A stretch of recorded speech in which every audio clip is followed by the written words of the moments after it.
matter. Yeah. Okay, I think we have. Okay, we will move to our submission. Next one is from Fiona McKenzie. Fiona is also going to join us online. I should have bought popcorn. And just for your papers, Fiona is the submission for Andrew. I'll just see if it is this one.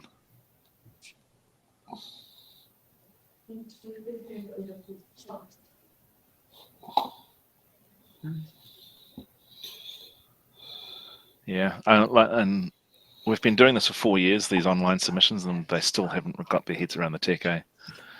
Oh, I would say that, like, put it this way, an instant ballot remote connection is much more efficient. Yeah. When they turn up. Thanks, Maybe we should be the select committee.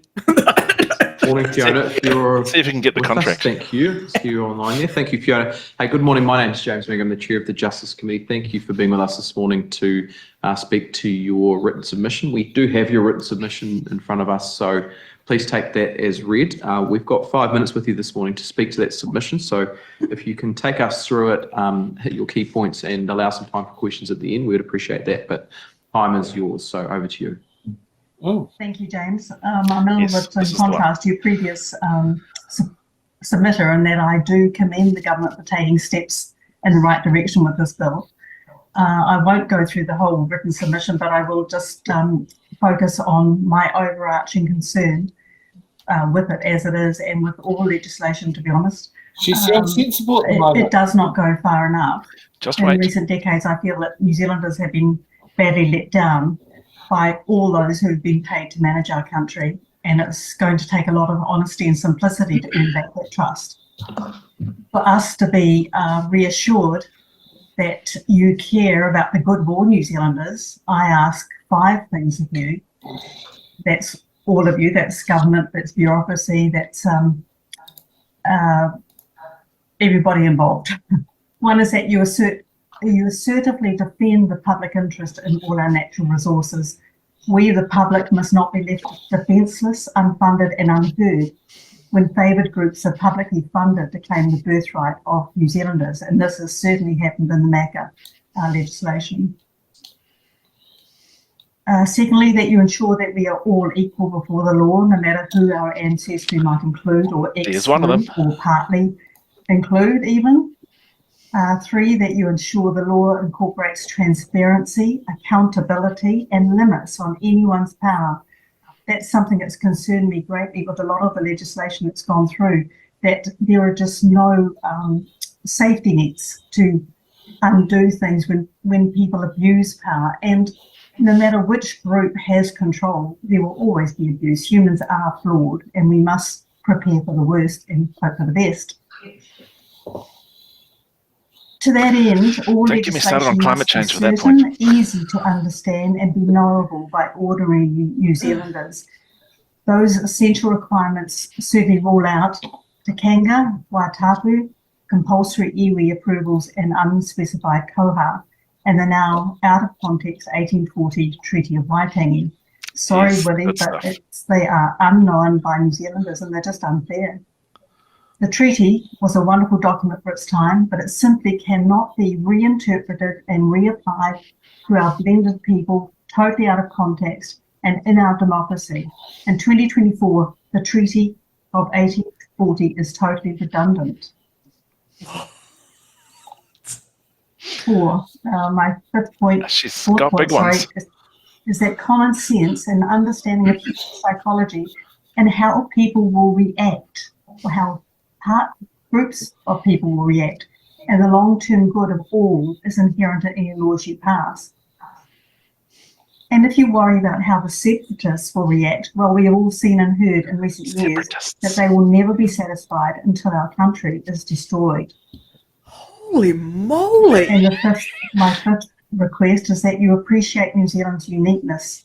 We must not be subjugated by the UN. We must appreciate the which is uniqueness very much a by being failing like everyone organisation. else.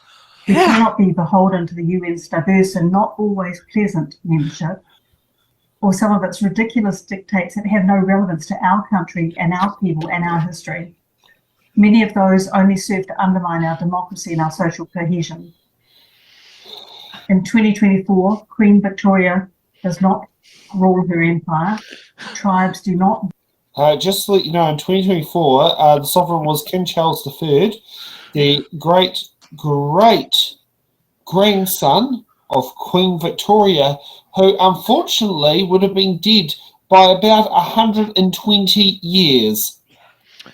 Yes. Wow. Dominate their domains with spears and muskets, and those with Maori ancestry are certainly not a group apart and share ancestry with all of us. And most New Zealanders want a future of unity, peace and prosperity, not division, not resentment, or worse, which I'm very, very concerned about for the future of this country. So my final request is please do the sensible thing for all New Zealanders, no matter our bloodlines, how rich or politically powerful we are, or what the separatists and extremists demand. To ensure First World Government of New Zealand and all its peoples, the Crown must resume ownership of the foreshore and seabed for the benefit of all New Zealanders, as it did under Labour's 2004 Foreshore and Seabed Act. And that's all I have to say. Thank you. Thank Wow. you, Fiona. That is bang on 5 minutes, so There we go. we'll leave it there. So thank you for your submission. Gee, her filibustering invaded her from being able to sit there and get questions. But oh my God, like she physically is in 2024 using technology of 2024. She is mentally, I would have no clue where the hell she considers herself. I mean, it is probably post 1893 where women got the right to vote. Oh my God, I don't even want to know what her Facebook search history looks like. That's just wild. But you Wow. You found her Facebook page. I mean, for me, that because I ran across this one and I thought, oh yeah, okay, hang on, Hold on a minute. trigger warning, Yeah. trigger warning. Oh.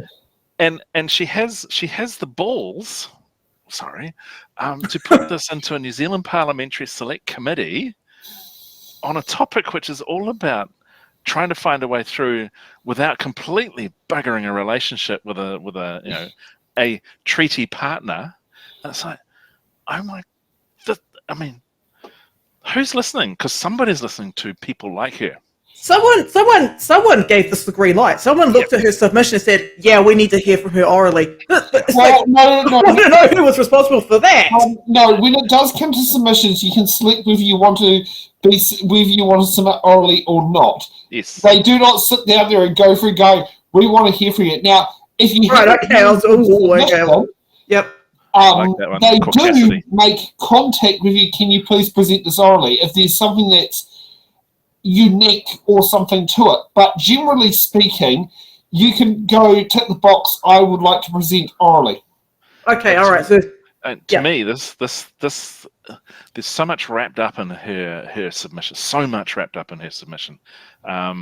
When she starts talking about lack of trust in the media, well, lack of trust being generated in the media is kind of proto-fascist behaviour. And then she wants to talk about the uniqueness of New Zealand by completely ignoring the uniqueness of New Zealand, by wanting to trash the ability of the uniqueness to have some meaningful expression in our civic and legislative lives. I mean, it's like she talks about cognitive dissonance. Yeah, she talks about government abuses, and she's like, we need to make sure that the government doesn't abuse people, but at the same time, it's okay for the government to abuse people. I'm like, what? Yep. Oh, okay. So the select committee sat there and listened to it. Yeah. No, Sam Summers and the members of It's in the Ballot, you cannot do any crowdfunding whatsoever because I'm the arbiter of crowdfunding and you can sit there and do it. Oh, I didn't realise your annual income of 4 members of your team was collectively less than my councillor's salary, but you know what? My rule still applies. And that standard was set by then Councillor Tamitha Paul before she became an MP. Oh. Yep. And according to some of her supporters, me calling her a hypocrite for that standard is racist, missing the point of why I have regarded her as a hypocrite. Oh.